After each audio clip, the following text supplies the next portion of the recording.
Hey folks, good afternoon. This is Clay with Clay's AC and Auto Repair and Clay Motion here in Grand Rapids, Michigan, and this is the Clay Way. If this video is helpful, please consider subscribing, clicking the notification, sharing my videos, sending me them nice comments, and giving me them big old thumbs up. Remember, if anyone else can do it, you can do it too. That I promise you. At the very least, please just turn down the volume on your computer and let my video play all the way through when you find the spot that you're looking for, folks. Sorry for the long intro, but to let you know, I did not plan on making video of me changing this exhaust manifold.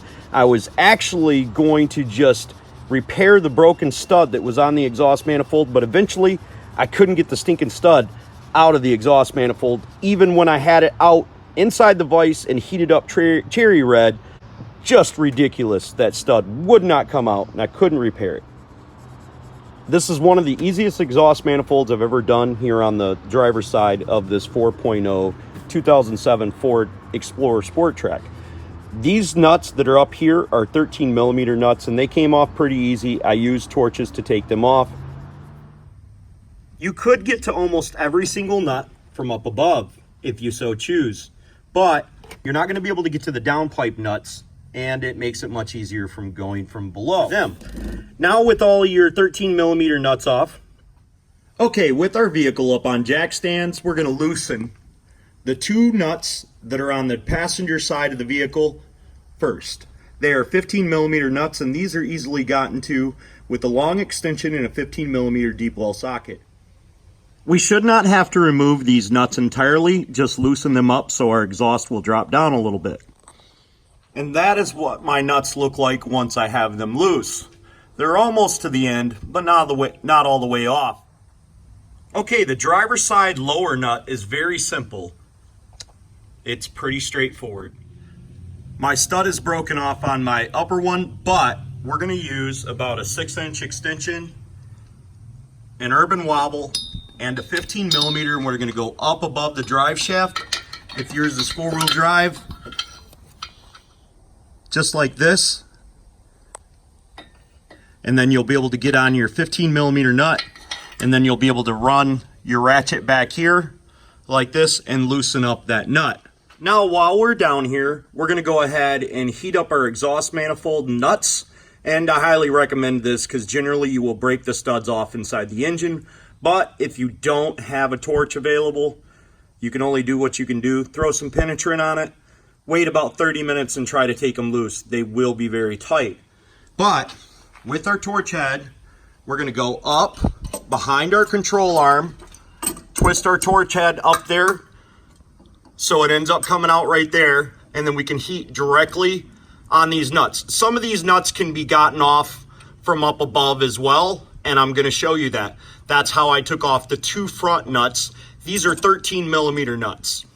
Now to get the clamp off, it may be necessary to use a pry bar.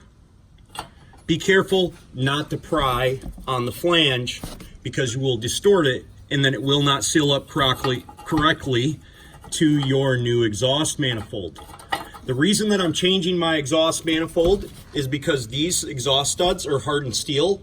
They cannot be cut with my torches. I might not have a hot enough tip, I don't know. And I could not get the stud out once I removed the exhaust manifold. I actually placed the exhaust manifold back up here for you folks. To get to your uppermost nuts with the torch, you can quite simply stick them down here and get to all of them that you need to.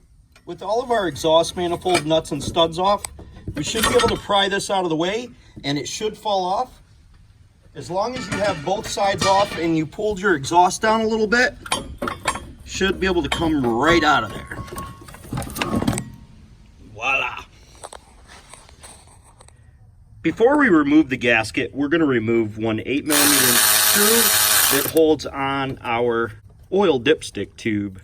Now with that screw out, we're able to pry our oil dipstick tube back to be able to get our gasket off. With our gasket out of the way, we're going to go into mom's kitchen or the wifey's kitchen or our kitchen, and we're going to grab a little Scotch-Brite and we're going to clean up the mating surfaces down here on the exhaust manifold just to make sure we get a good seal. We're going to be replacing ours with the Doorman 674-706. Comes with 2 studs, exhaust manifold gasket, and we supply the nuts.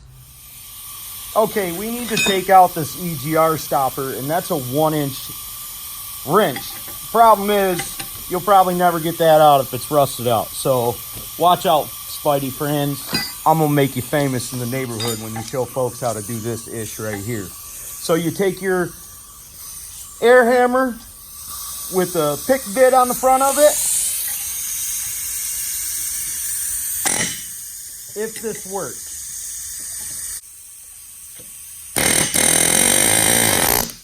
Bam! Got him.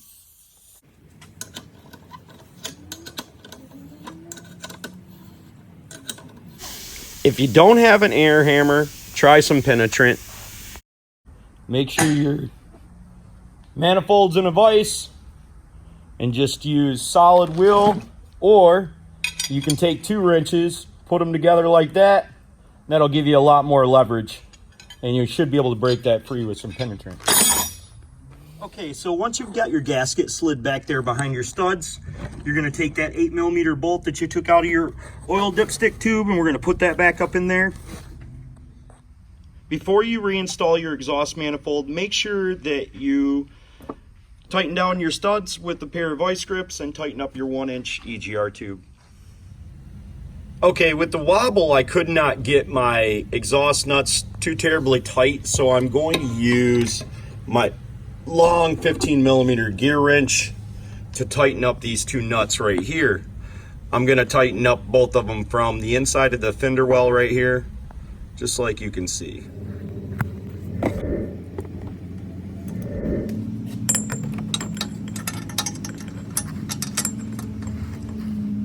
Okay, so this is how we insert our socket with our wobble on the end of it for the uppermost bolt on this side.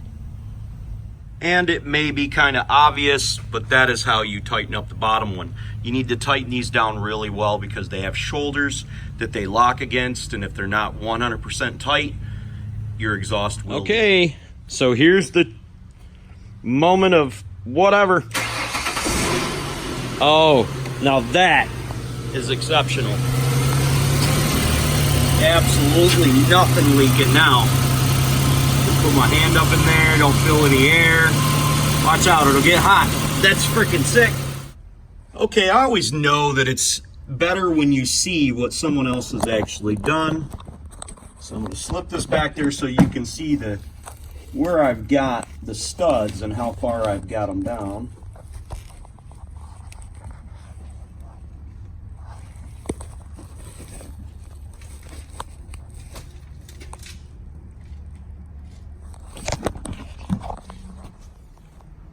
Well, it didn't turn out the way it should have. I couldn't take it out of the box and do it, but it is what it is.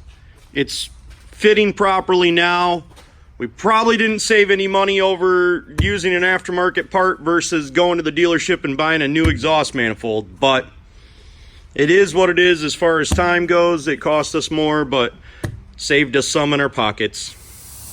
Hopefully you found the information to be useful and somewhat helpful, and you didn't have as big a problem as I had. Please consider subscribing, clicking the notification, sharing my videos, giving me them big old thumbs up, and sending me them nice comments. If you have a question for me, hit me up on Clay's AC and Auto Repair on the Facebook. I'll happily try to answer your automotive related needs if at all possible. God bless and have the best of days. Don't be the next to them, be the first to you, and remember, if anyone else can do it, you can do it too.